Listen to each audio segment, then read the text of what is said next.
We are not able to take your call at this time, but please leave your name and number, and we'll return your call as soon as possible. Thank you. Have a great day. At the tone, please record your message. Hello, this is Charlene Blake calling. If we still lived in Newfoundland, Labrador, Andrea would be our MHA. And Andrea is very well aware of the misconduct on my husband's injury file at Workplace NL. We have been trying to report this misconduct for multiple years with no success. It appears that Workplace NL does not have a inter-office procedure to deal with employee misconduct. I hope that Andrea is going to start taking this very seriously. Financially, we are struggling, and it's not acceptable what Workplace NL is doing. Lying on my husband's file is not okay. Not providing him with his estimated loss of earning capacity and compensating him on that was not okay. Putting him on the maximum compensable in 2019 when he had a reoccurrence in Fort McMurray and putting us out on the streets was not acceptable.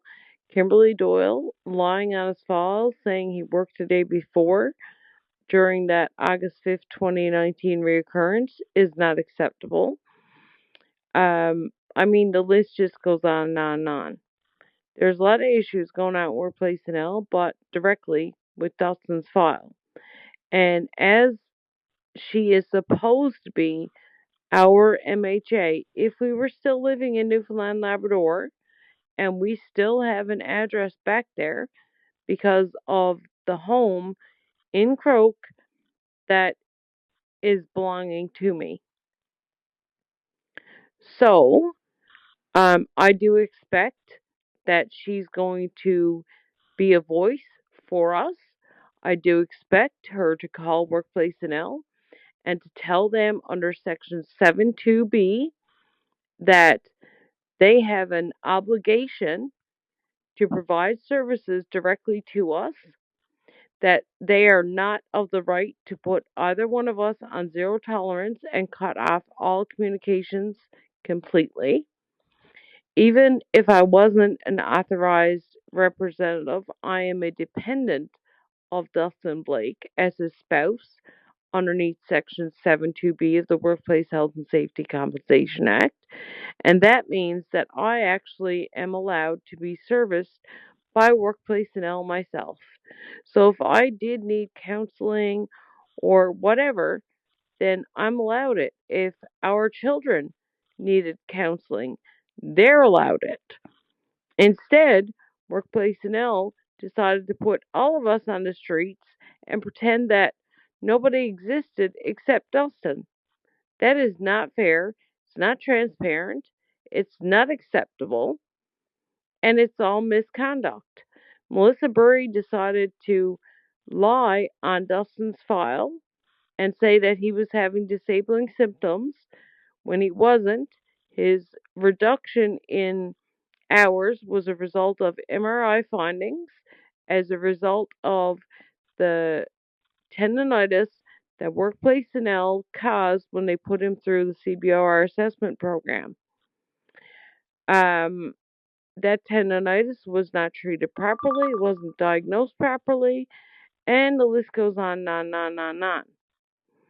So Melissa Burry decided to tell me that my husband was having disabling symptoms when he wasn't even using a cane at that time as a result of the altered gait that they won't address and give him supportive treatments for, which is also covered underneath the act. And this, it's just unacceptable. It is absolutely unacceptable.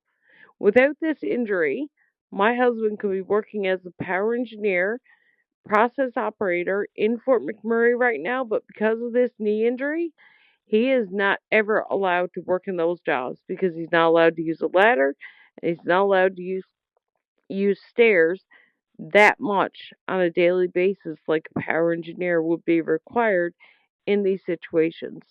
That means his loss of earning capacity is $177,000 a year to $200,000 a year, and anything he earns is supposed to be subtracted, and he's supposed to be compensated based on the difference. And he's also exempt from the 85% underneath Section 7, or sorry, Section 20-4, which used to be Section 19-4, where it doesn't have to follow strict legal precedents. So, because of the size of our family and the needs that we had, Dustin is exempt from the 85% threshold, and he's also exempt from the maximum compensable because that would put him down to $70,000 a year if he was not able to work at all. So there are laws that they have to follow, and I hope that Andrea Barbour is going to take this call very seriously and contact Workplace NL on our behalf and tell them that this is unacceptable. The law is on our side, and I expect it to be done, and for someone to be reaching out to me or Dustin from Workplace NL immediately tomorrow, because I heard they're having another snow day back there. But I expect all this to be settled by the end of the week and for the money to be in our account. They owe us quite a bit, plus interest, for all of the illegal decisions that they've made, the incompetence and the lies and the manipulation and everything else. It's all employee misconduct. I've also reported to the RNC when they called me regarding calls that Workplace NL sent to them about me, that they are supposed to be doing investigations on these employees, and the RNC is supposed to be receiving those investigations so that they can go forward with the charges that should be put on these employees as a result of the misconduct on Dustin's file. And now, because of the ignorance and lack of response from the Human Resources Department, specifically Kelly Lamb and Sonia Stanford, then they are also guilty of misconduct, and they should be You have investigated. reached the maximum time permitted for your recording. If you are satisfied